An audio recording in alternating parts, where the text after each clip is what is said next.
All right, I am going to get started with the intro and let folks filter in as we go. Excellent. All right, I'm going to stop so I have a clean start. All right, excellent. Well, thanks for everyone for joining. I'm Cheryl Wilson Griffin, and this is Emerging Tech Thursday. Thank you all for joining us today. Today we have with us two of my favorite founders and also two of the tallest founders in legal tech. Jorn Vanysacker, not quite, I didn't quite nail it. I tried, it was close. And Ross Guberman, Jorn from Henchman and Ross from BriefCatch, two of my favorite document products and two of the products that you should be using today. I'm the CEO of Legal Tech Consultants, and Legal Tech Consultants is really focused on bringing together all the elements of the legal tech ecosystem. So we are big on bringing together the founders, the buyers, and the investors in legal tech, and really trying to get all the best minds in one place so that we're all learning together, we're all growing together, we're all getting better together. So the goal of the webinar really is to make it easy for all of us to learn more about this technology without having to one by one go out and get a demo, right? To call these people. And frankly, it's hard to pin down Jorn and Ross. These are fast moving gentlemen that run everywhere. You're never going to find them. So this is special access that you're only getting here today. And both of them have brand new products and brand new things to tell you about today. So very exciting, and we're glad you're here. So let me tell you about them both, and then we'll jump right in.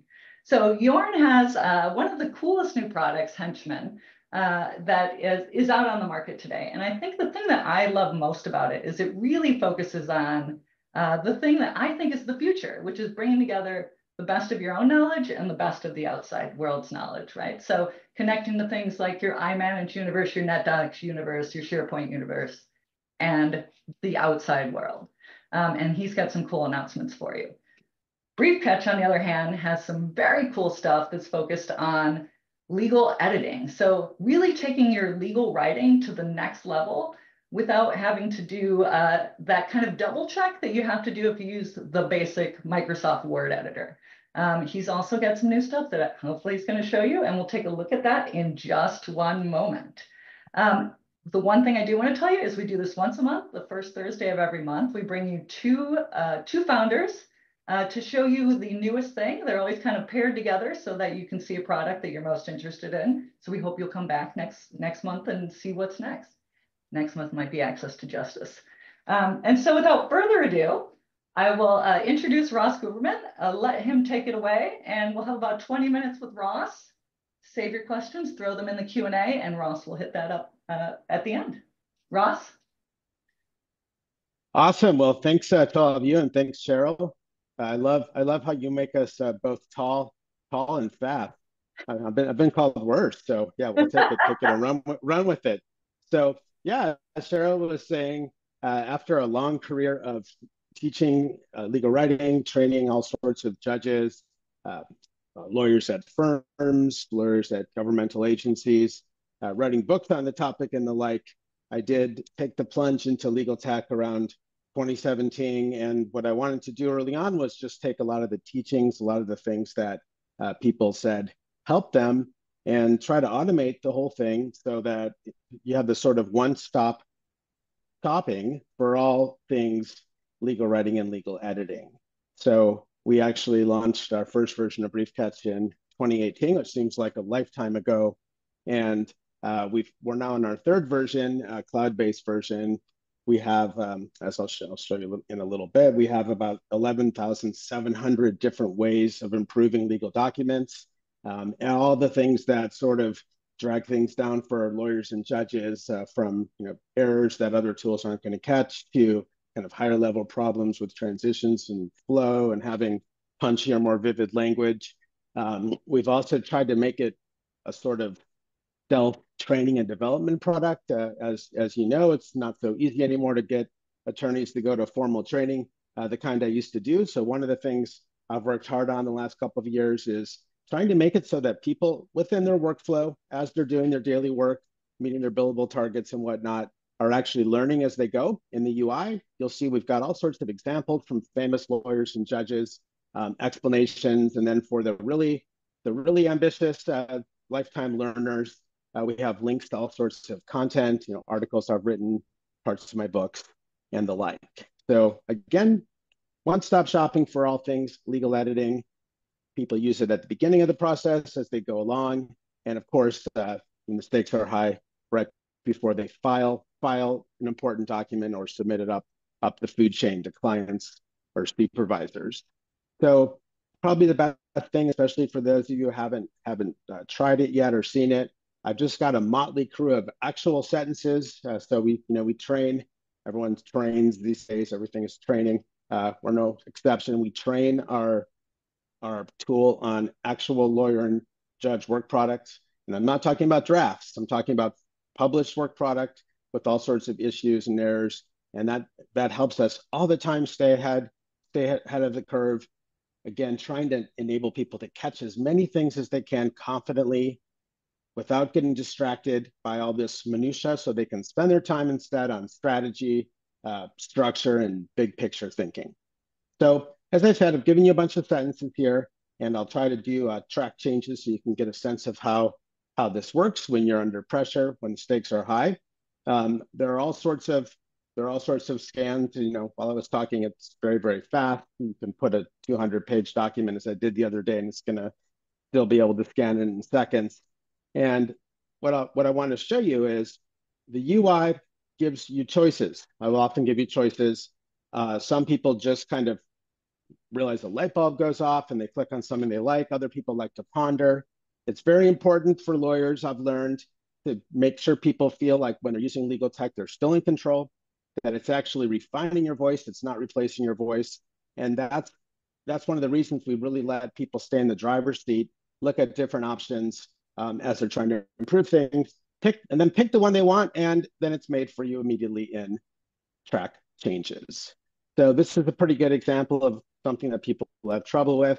I won't get into all the usage issues here, except to tell you that the original sentence is incorrect.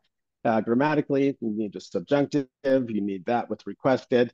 Again, some people like a more casual style, ask the court to hold, that would be at least correct. Some people are more traditional, they realize that the structure is wrong. That's enough for many people under the gun, but as I've said before, let's say you're curious, you want to learn more, you want to see it in action. Now we've got 3 examples, 2 from Supreme Court justices, 1 from a prominent employment lawyer at a top AmLaw 100 firm, and you can see all the changes in context. So that could be to learn, could be to be inspired, but it can also help you decide which of the options is best. Okay, so I'm going to play it safe here and pick what I know, because we track these things. About 71% of lawyers who see this particular rule pick the second option, and I'll do that as well. Okay, so just imagine you're moving along, all sorts of things come up, things slip through. This is one of these kind of more, I'd say, kind of higher level problems. In a way, you're lucky if this is the kind of writing issue you're worried about, but actually determine does not take if. In formal legal writing, it should take whether. And we've got, Wachtell-Lipton report, Justice Thomas sentence showing you that as well. We move along to kind of, the bane of the existence of many lawyers, things like citations, blue booking, formatting rules. There's a punctuation error here you can see. This is the kind of thing very hard, of course, when you're tired. You've looked at the document many times, very hard to catch these things manually. There we go. And just in case people want to be reassured, we do have an example from Justice Sotomayor of the proper semicolon there. So I'll show you that. This is another error, same firm's document. Again, this would pass spell check, but this is not correct. In RAID, the race should be lowercase. We'll fix that. We have a reporter error here, F-sup. Now we're up to fourth, right? But this is third and it's incorrect. We'll get that fixed too. We have, again, we fixed 7 things in about 5 seconds. This is another kind of higher level problem. Conformance with is actually not accurate here. I'll take a step back, by the way, because of course, I've tried to go 5 minutes without saying AI, but now I'll say AI because everything is AI. So one of the really great things in the last 6 months, we now have like massive amounts of data on what the most renowned performers in the profession do. So if you see conformity to, it's not just that I think conformity to is better than conformance with. I do think that, but I don't care what I think. is because in the top performers in the profession, they're going to use conformity to about 10 times more often than conformance with. Okay, so you're also getting that kind of trust, trust that is so important when people use tools that touch their most coveted possession as lawyers, their work product. I'll show you a few more things here. Again, higher level problems. This is the wrong preposition. This is something I saw, actually a Supreme Court justice made this mistake the other day. Not one of the ones who uses the product, clearly. Dissimilar should be to, not from. Imputed should be, well, I'd say computed should be to here. Let's say you want a little variety though. Okay, so we've learned when people try to make this point, actually sometimes what they're really trying to say, trying to help people think of what they really mean. So what they're really trying to say is not imputed to, or certainly not imputed upon, which isn't even correct, but let's say attributed to. Okay, so we move on. More wording issues, another wording issue. Now we have a legal idiom. People like to fight about this kind of thing. Is it okay to say per? And again, it's not a moral judgment. It's analysis of what the top legal writers do. They don't use per before contracts or statutes, but we give a choice, right? You want to be more modern, you use under. You want to be more formal, pursuant to. And if you're not sure which one sits better with you, you've got a nice menu array here of options to inspire you. That's another mistake. This is another mistake. Now we have one of these things people tend to argue about, like when do you say assert, when do you say allege? Obviously, Grammarly, Microsoft Word they have no idea. You actually, though, in this case, are not supposed to say that you allege claims. You're supposed to allege facts for causes of action or claims. We need assert, fixes that. This is, again, if you're lucky enough to write about the Chief Justice, I guess you have this kind of problem. This is the kind of thing very, very hard to keep track. Even the greatest, most devoted lawyers can't remember all these details. It's actually not the Chief Justice of the Supreme Court, but the Chief Justice of the United States. And it's also not the Delaware Chancery Court, but the Delaware Court of Chancery. Okay, we've got idiomatic edits. We have, as here, ways to be more modern, less legalistic. We have ways of ensuring consistency in parentheticals, so you don't actually need the finding here according to the Blue Book. Same thing with stating. We have a word here that's superfluous. Now we have a phrase that's superfluous. Another phrase that's superfluous. People say, cut, cut, cut, be concise, but what do you actually do when you have a 20-page draft? This is 3 in a row, 4 in a row, 5 in a row, right? Every one of these redundancies, we've got a blue booking error, another grammar mistake, and a common typo. Okay, so I have got a lot more. We actually, as I said, have 11,500 of these. But what I want to get across is the diverse ways that a product like this can help a lawyer just when the stakes are the highest, because so many of these things don't jump off the page in the way people want, no matter how desperate they are to find them. And what happens is if you let the tool sort of do this kind of work for you, not only are you saving a lot of time that you can now spend on substance and strategy, but simply making it much easier to get these changes done without labor, without typing, without kind of unneeded eye strain. What it does is it gets you to kind of focus on the other words, the other phrases you've written as well. So you're actually kind of allocating your editing time itself to the best purposes. Okay, so a few other things that appeal to different constituencies that are not pure editing I want to share. Then I want to tell you about our latest AI product, and then we'll go to questions. So right now, in the profession, you have lots of concerns about retention, the job retention, lots of concerns about morale, and also lots of concerns about fairness. So of all the skills that people have in firms, I can tell you from having done it for better for worse for decades, the one that makes people the most sensitive tends to be writing. So when people get criticized, for writing. It tends to really, really throw them for a loop.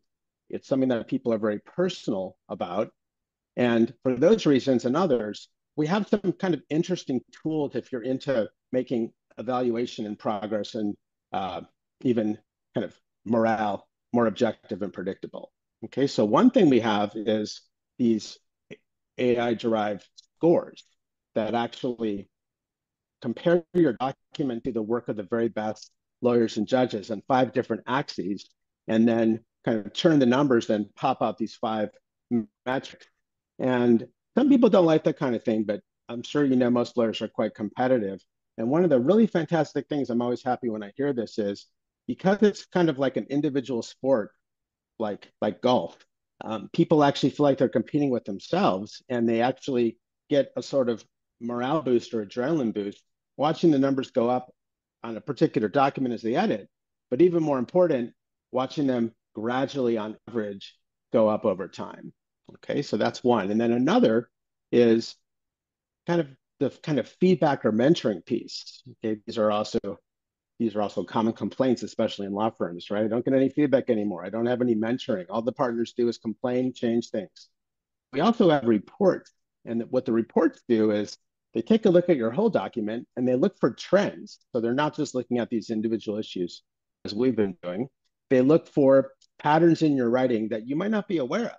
And we have always strengths, always positive things. And then we always have things you can work on. It doesn't matter if you're Scalia or Kagan, you're still going to get strengths and you're still going to get things that could be even better.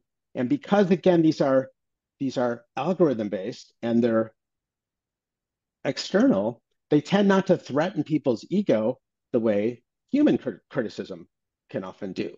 So even more than when I created these, I've found in this particular era we're inhabiting, that kind of objective measure and reporting is really, really appreciated, not just by the people who are supervised and on the younger side, but by their supervisors as well.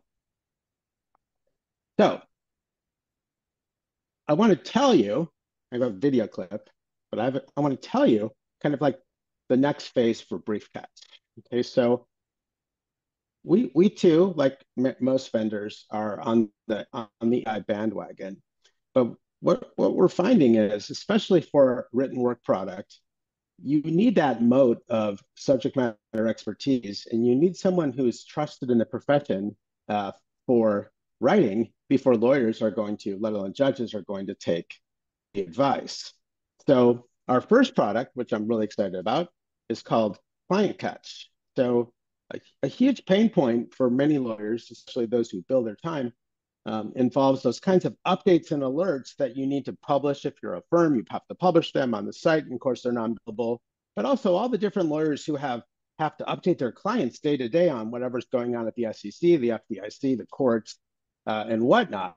So what we did is create a product that lets you upload any kind of source material. So let's say there's a proposed regulation, there's a new statute out there, maybe Congress has passed it, maybe it's in committee, maybe there's a new case, maybe there's a new order, there's a regulatory guidance, and you just tell our tool a couple of things about your audience. Like, I represent banks, and they're really concerned about Sarbanes-Oxley fines, and it will instantly take that source material, put it through the process I've devised, and out comes a fully formatted client alert with a heading, with next steps, bullet points, hyperlinks to secondary and primary sources and other resources. Okay, so this is kind of our next phase. It's of course very exciting.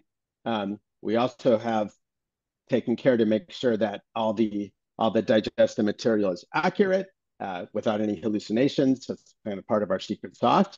And we're also rolling out a bunch of other products in a series just like that. I can't say too much about all of them, but I'll tell you about one. We are actually working on a really, really exciting product that takes fact statements or fact sections and in 8 different ways turns them into a much more compelling and persuasive narrative. So it will actually figure out the persona of the main corporations or parties that you describe.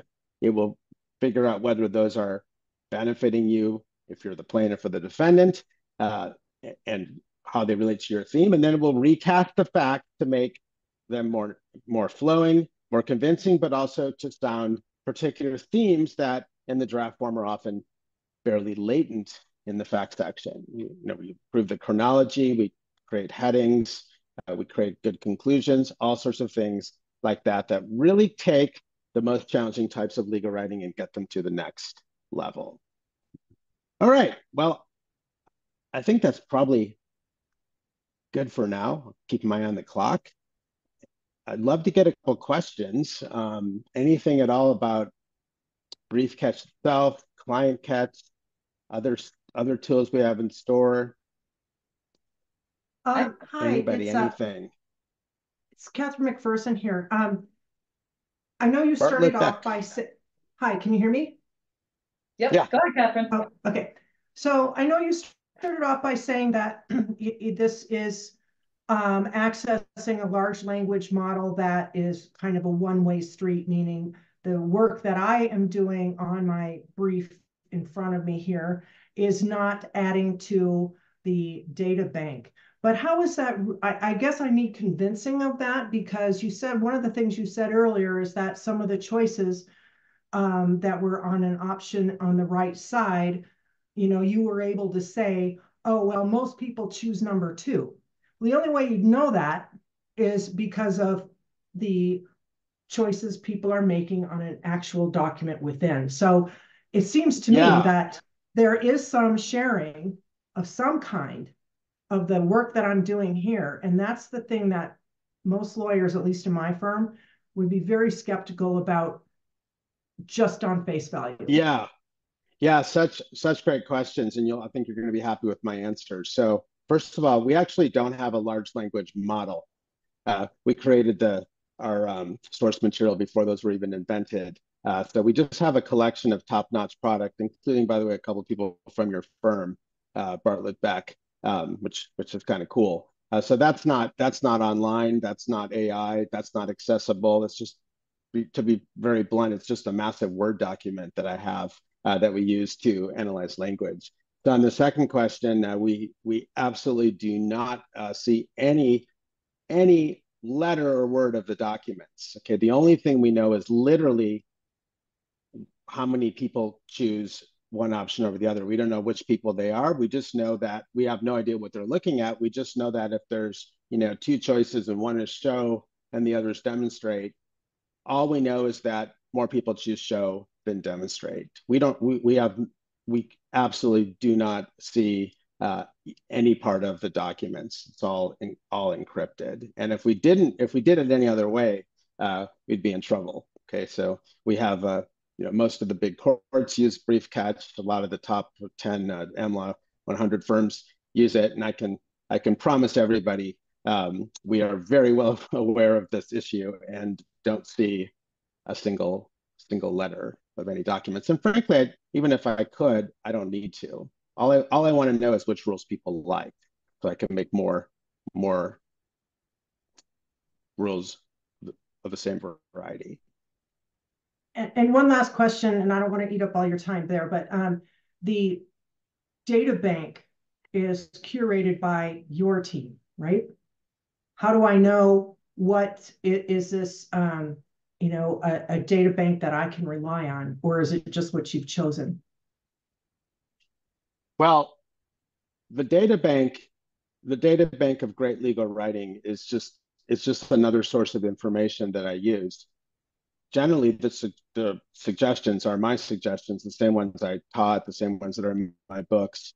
They're the same ones that I get from judges and partners. So the reason we have the data bank is just as an extra check to make sure that every single thing I'm recommending is also something that the Scalias and Kagans tend to do in their own writing. So it's not a necessary component of the system, but I'm glad we have it, because it's also been an incredibly enlightening project these last 5 years for me to really have a handle now on, even at the level of individual words, what a lot of the most renowned lawyers and judges tend to prefer in their writing. Thanks. Excellent. Of course. Any other questions? I have one for you, Ross, but I want to see if anybody else has anything first. I have a little announcement too, but let's Ooh, get all right. questions Well, first. ooh, all right. Well, let me just ask one quick question. How are partners kind of adopting BriefCatch? How do they use it differently than, because I see a super obvious use case for more junior lawyers. How do more senior lawyers use it? So partners generally don't write at least the first draft.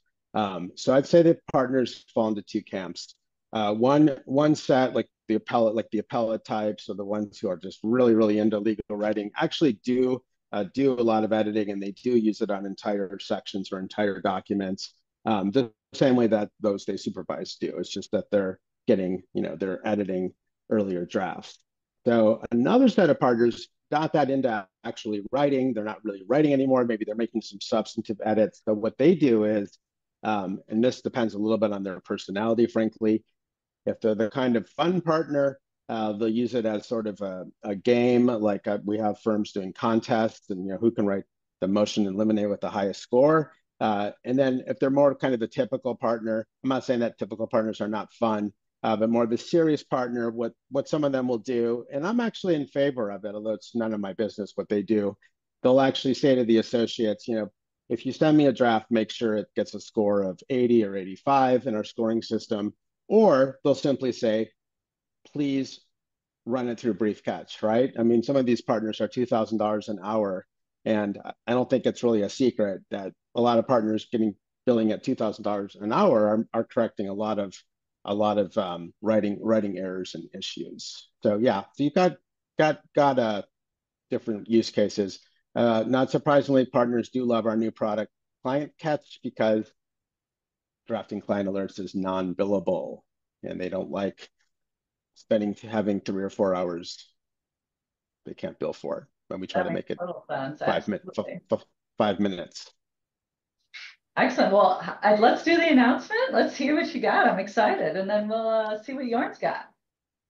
Actually, this Catherine's question made me think of our announcement. So I'm quite excited about this. So I think for the first time, as far as I know in history, I've assembled what we're calling a legal writing advisory panel. So we have lots of name brand judges and former solicitors general, and a lot of the big appellate advocates, all on my panel. And what we're going to be doing, I think it's going to be really cool for law students all the way up to senior lawyers. I'm going to be doing kind of polls of the panel and all the sorts of things people argue about and discuss, everything from tone to fonts and formatting. And we have, as you'll see tomorrow when we announce it, 27 experts, and I'm going to report the results of these surveys and polls. So be able to give lots of people lots of information about what the best thinkers on legal writing in North America, because we have Canadians too on our panel, what they really think. Exciting. All right, great. Lots of guidance. When will that be available? When are you thinking about that? When will that be available? I think we're gonna release the list tomorrow, actually. Excellent. All right, great. Sounds like a fun announcement. We'll be looking forward to that. Thank you. Yeah, and of course, I'll make sure any insights gleaned from our expert panel is reflected in the product. Excellent. All right, great. Well, thank you, Ross and BriefCatch. All right, Jorn, you are up, and we are ready for you to take it away. Go, Jorn. Ooh, look at that countryside. Oh, and you're on mute, Jorn. Don't forget to unmute. Yes, thank you, Ross, and thank you, Cheryl, for the introduction. So yeah, can you see my screen? I was going to ask. Sir. Looking beautiful. Thank you. Hey, my name is Jorn. I'm one of the co-founders here at Henchman. I have been in tech for over 10 years now. Previously, we had an HR tech company, which was acquired in 2019. That led us to thinking about, Henchman. We built the first prototype in the summer of 2020. And today we are 40 software as a service experts and engineers later. We have more than 160 customers in 30 countries across the world. We serve in-house legal teams. We serve law firms, a lot of them. from boutiques to AmLaw 200. But what they all have in common is that they are drafting and negotiating complex contracts. The transactional kind of work, legal work, is what we support specifically. So typically you'd find our users within M&A teams, real estate teams, tax legal teams, and so forth. And the challenge that or at least the challenges that we solve for them is twofold. First of all, when drafting and negotiating these type of agreements, they tend to work with things they've written in the past, precedents, and looking for those precedents is a big part of their day-to-day, opening up a lot of folders, opening up a lot of contracts, looking for that one thing they have once written. And of course, with their colleagues asking, have you ever done something like this? Or vice versa, right? That's on an individual level, the challenge that we solve for our customers. On an organizational level, moreover, an opportunity really, these legal teams, these law firms, they sit on a pile of data and they sit on a lot of contracts, often, from years and years and years, most of the time, very unstructured, right? But, a lot of leading firms, they realize that there's so much value in there, right? I mean, they're often thinking of how can we still instill some sort of sharing mindset within the organization? How can we make sure, like, what's in the mind of our senior partner, let's call her Rebecca, how can we make sure that, Jenny, who just started yesterday, can tap into that collective knowledge? And so leading law firms realize that sharing mindset is definitely a cultural mindset. It's definitely something that you need to get your people to think of, but it's also something that tech can really enable. Tech can really give leverage to that data for your talent, but also for your clients. And that's what we focus on a daily basis. And thinking of solving that problem, I kind of want to take you on a quick path here of how we think about solving this problem.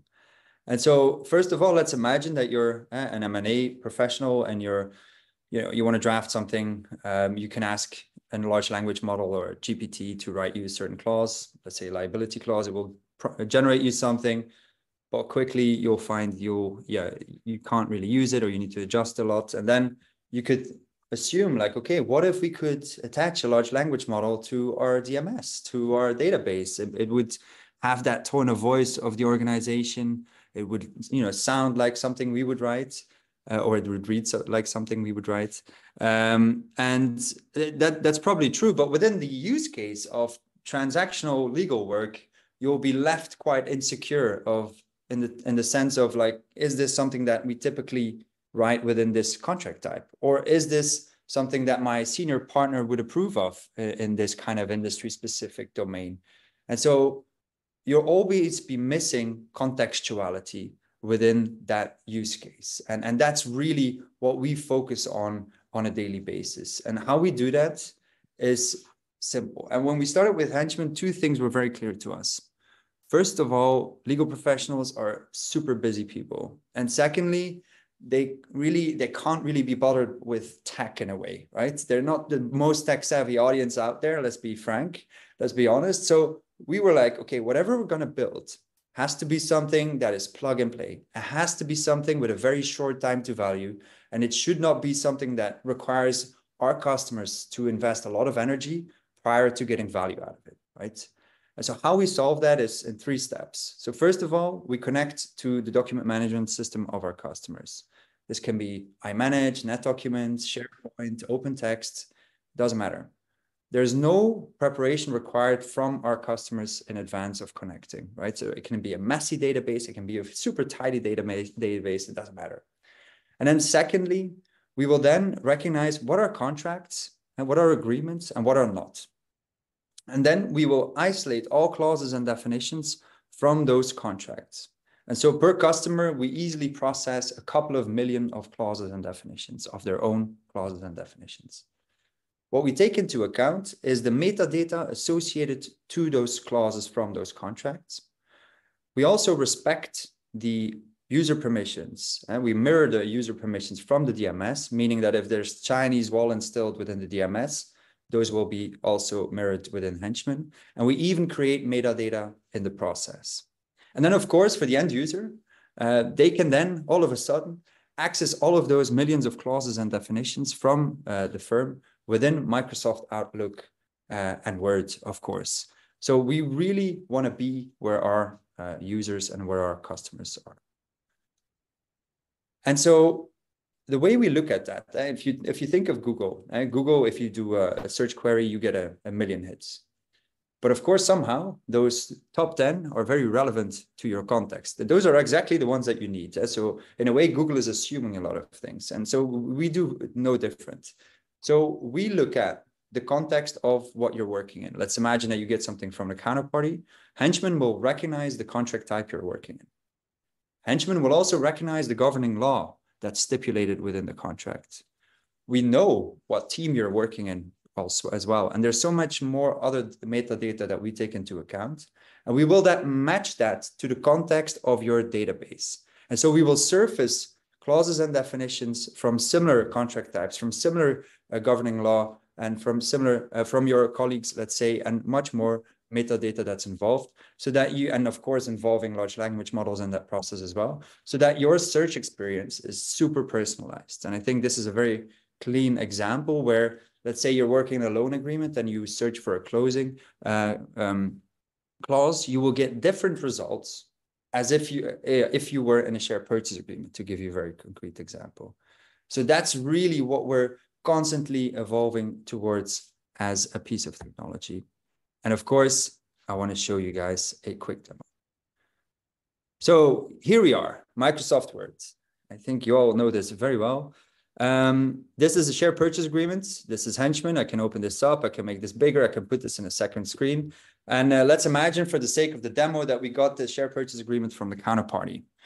And what you see here on the right, immediately, this is something we released 2 weeks ago, actually. It's what we now coin as our clause widgets. And so Henchman recognizes where my cursor is. And Henchman proactively tells me, I notice that you're working in a restrictive covenants clause of the type of mergers and acquisitions. And I already can tell you that this language is quite common within your database, right? This is, of course, indicative. It's not absolute. It's, of course, telling you this is quite market within the firm. If it would be very low, it would be potentially an indication that we've never seen it, so act cautiously. And then in order to unlock that collective knowledge, these are the first steps that we're taking there. And we're going to do much more exciting stuff in the future, but we're giving you an idea of who within your organization has actually drafted that restrictive type of covenants clause within the organization, within those types of contracts. And you can then start to browse your collective knowledge within the other organization. But of course, let's go back to the core. Let's imagine I want to find non-solicitation clause from my database. Here I type non-solicitation. This is not based on taxonomy. This is based on what is on your database, right? You click here and you get 14 hits, which is low. This is a demo environment. With our customers, they can easily get like a couple of hundred, a couple of thousand hits, depending on the size of the database and, of course, the firm. What I'm showing you now is an exact search. I will show you in a minute a semantic, or what we call sometimes a similar search. I open this up, and what you see is that the results are ranked based on relevance. As I mentioned before, Henchman is taking into account the contract type, as well as the governing law, as well as many other data points. And so it's surfacing similar, or at least clauses from similar contract types and so forth. You could also rank on commonality, right? Here you see that this is quite common in terms of language, and this is lying more towards the outliers, for instance, or however, it's not entirely an outlier. You could apply filters. Contract has the words, contract type. This can also be based, you can kind of configure these filters based on certain fields that you have within your DMS. We could just configure them for a specific client. So you could say, well, contract type, we then cluster those, mergers and acquisition, boom, and there you go. When you open up one of the clauses, you can quickly show the metadata associated to the contract. You can open a contract for more context. You will be redirected to iManage or Net Documents in that case. And of course, you could toggle through those results. Let's imagine that you don't find it in your database. You want to you want to benchmark against, let's say, public precedents in a way. Well, we have a partnership with Law Insider, where you can quickly kind of toggle between results from my database or, for instance, Law Insider's database, where you can quickly then see how that compares. The next example and last example I want to show you guys, because there's so much more, is let's imagine that I have a non-competition clause here. And I want to quickly get an idea of, what else have we done like this within the firm? So you can just take that clause and you can drop it like it's hot here in Henchman, and you will automatically get similar clauses from your DMS, right? And so instantly you can say, well, let's redline compare against what we have in our database. So you can quickly see how that differs. But of course, I don't need to tell you, sometimes the words can look entirely different, but the meaning can be quite similar. So we've introduced a table view where you could easily kind of compare what you have on your document and how that compares to the search results within your database. So you can toggle between that. You can see, oh, how does that differ? You go back to the red line. Let's imagine that you still want to edit a couple of elements within the clause. Let's imagine that on the left, it's now seller, but let's say I want to pluralize it. You could just then select seller, do smart replace, make it sellers, boom. And then Henchman will pluralize that entire clause, adjust the grammar if needed. And then you can just go and move forward, or you could just cancel the selection. And you could even insert that clause with track changes if you wanted to, taking into account the formatting of the document. Of course, there's much more that I can show you guys, but this is, I would say the core of Henchman, how people love to use Henchman today. And of course, if you want to see a demo, you can definitely contact us at info@henchman. But one thing I want to show you, and I'm going to go back to the demo, to the slides, is where we're taking this.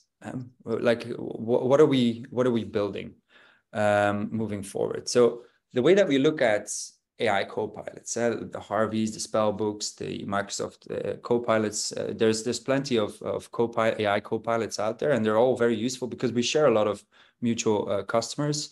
I mean, if you think of it, they're quite reactive in nature. You ask it something, they give you something back. They're connected to a data set. They're conscious of that data set, but they're not super factual. So they're very good at providing you with the next best words. They're very good at providing you with that first draft, with some inspiration. What at Henchman, we're really obsessed because we're obsessed with that contextuality. We're that intelligent layer on top of your DMS. We understand the DMS better than anyone. And so we want to move beyond that. So we were creating the chief of staff for all legal professionals, where a chief of staff is very data-driven, very strategic to the legal profession, and approaches you when he or she deems it necessary in certain cases. So rather than providing the next best words, Henchman is all about creating those, or at least providing those next best options to our customers so that they can then decide what to do with that information. And so that is really where we're going. And of course, we're building the chief of staff for associates and juniors, and we're building a chief of staff for seniors, focus more on reviewing and benchmarking, chief of staff for knowledge managers. We're very excited about what's coming. So Jorn, I know you made a very exciting announcement yesterday around some of the AI co-piloty things. Would you mind sharing that with our attendees today? Happy to. Yeah, it's fresh off the press, right? And so, we're partnering with Microsoft because, Microsoft Copilot is a brilliant tool, but it's quite wide in terms of range that it serves, right? It's not just made for legal. And in the case of legal, especially the use case that we serve, the transactional kind, when you use Copilot, of course, it could be attached to your SharePoint instance. But if you would say, like, give me the most common clause under New York law, let's say, of liability that we have within the firm, it would generate you something. As we know GPT to do, it's going to be credible, and it's going to give you a source from your database, but it's not always correct, right? It's not something you could trust within your interactions with your clients. And so what we've done together with Microsoft is we build a plugin where Henchman actually acts as a source for Microsoft Copilot.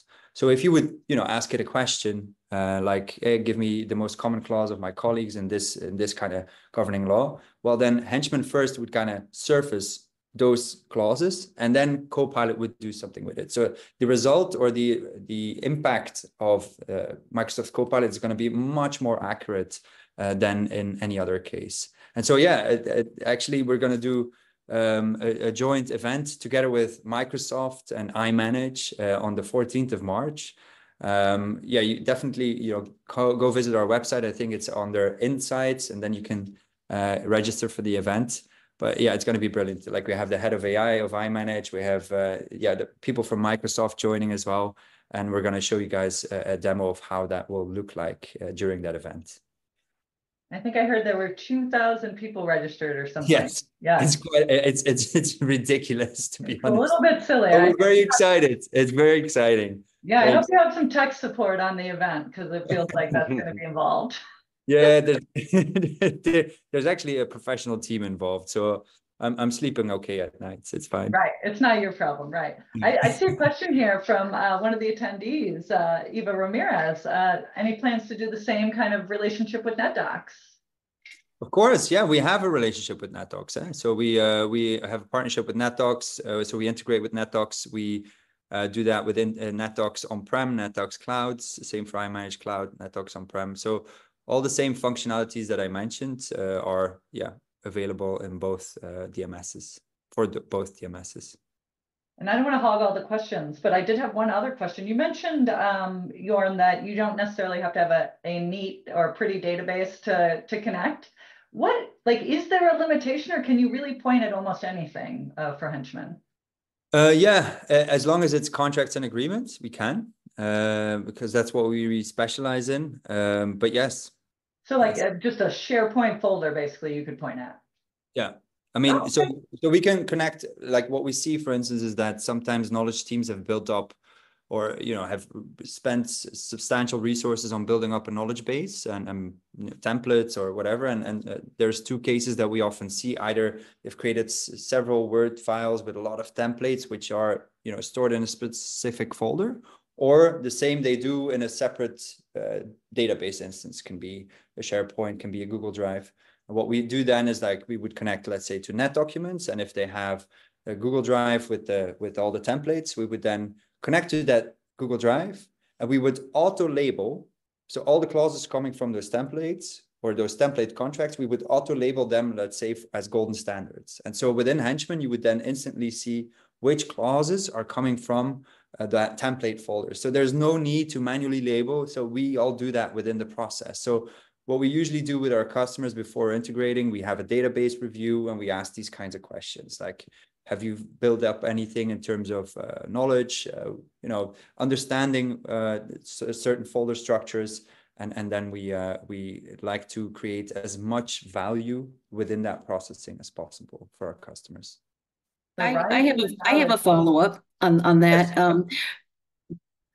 A lot of firms don't yet have a really robust data lake, kind of thing. And they sometimes have not, my experience, have not even migrated everything from the past into their new document management system. So in that sense, would you just focus on what's been migrated over into that, or could you still go into the messy stuff from it depends if the messy stuff, it depends on where the messy stuff is stored. But yeah, if it's messy and it's like iManage on-prem or NetDocuments on-prem or SharePoint on-prem, we can retrieve it. If it's something I've never heard of, it might be more challenging. Okay. So you could go back to old iManage, and that's just what I've seen over the years with a lot of law firms. Still have a lot of stuff in iManage, even when they migrate to NetDocs. We would have to, I would have to check the versioning. I don't know by heart, but it depends on the version of iManage or NetDocuments on-prem that you have, but we can. Okay. Yeah, and I see a question from Ross here. Could your commonality function eventually be used to create model contracts for a particular firm? It's a very, very, I like your question, Ross. So yes, it's actually something that we're exploring at the moment. We're scoping that out. We really believe we're in a unique position where we can help enable knowledge a bit more. I'm going to deliberately remain vague because I know this is going to be published across the web. But yes, it's something we think about a lot here internally. And then, Catherine, do you want to ask out loud, or you want me to ask it? Sure. One of the issues that we have, and many firms have, is that data is siloed behind member-only SharePoint sites. You know, you can't search across all SharePoint sites, which is where a lot of people are now putting their data, as opposed to within a DMS. I mean, I understand the DMS is your easiest target. Yeah. How are you going to overcome that restriction within a firm? And, you know, do we have to open source all of our sites, or do you have to actively point the tool to a potential site that might have the most data? So it's a good question. And of course, we would have to dig a bit deeper. But I think conceptually, what we do is we connect in the database review. First, we ask questions. Do you have repositories that you store separate templates on? Which folders would you like us to exclude for sure, right? And we mirror the permissions in place of the DMS. So if you can see certain folders and others can't, if they would perform a search query, they wouldn't see the folders that they wouldn't have access. They wouldn't see clauses coming from contracts from folders that you don't have access to, or that they don't have access to, if that makes sense. But I mean, in terms of local storage, yeah, of course, if it's not stored on something that we can connect with, unfortunately, we cannot surface those clauses. Right. That might be just something that your tool could actually solve, which is an issue that's out there. I mean, many firms are now dealing with this exact question. And, you know, their DMS isn't up to date. Their SharePoint sites are behind, you know, members only restrictions. And so when somebody places a request or an inquiry to say, I need to know what the Southern District of New York says about X, they're very limited to what data is actually behind our firewall. Yeah, I can imagine. I mean, again, I think I would have to dig a bit deeper, but happy to pick up the conversation in a different conversation, really. I would love to learn how you guys look at this problem, right? And see how we could potentially solve that for you. Yeah, okay, well, then cut, right? Is that right? Sorry? Nothing, it was a joke. I said, then I get a cut of it, right? Yeah, of course. But you get paid in Belgian chocolates. That's the only thing. Oh, yeah. We have plenty of those. Oh, well, okay. Well, then problem solved. Okay. Problem solved. Look, yeah, glad we got out of it. Last question for you, Jorn. Interesting product name. Where did it come from? We didn't really overthink it much. I mean, when we built the prototype, we needed a name, and our CTO actually, Walter, he just named the baby and called it Henchman, and we were like, whew, we might have to change that in the future. And then it kind of stuck to us because we're like, it's an add-in. It's that sidekick that does the dirty work for you, and it, you know, finds and retrieves things, and like we're like, kind of makes sense, and so we kept it. I love it. Yeah. Excellent. Well, thank you, Jorn, for a great presentation. Thank you, Ross, for a great presentation, and thanks to everyone for joining us today. Look at us wrapping up on time, like stellar folks.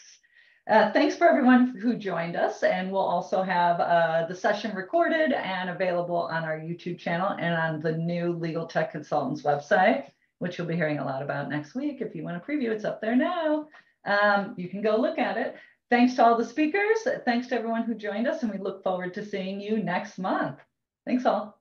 Thank you. Thank you. Bye.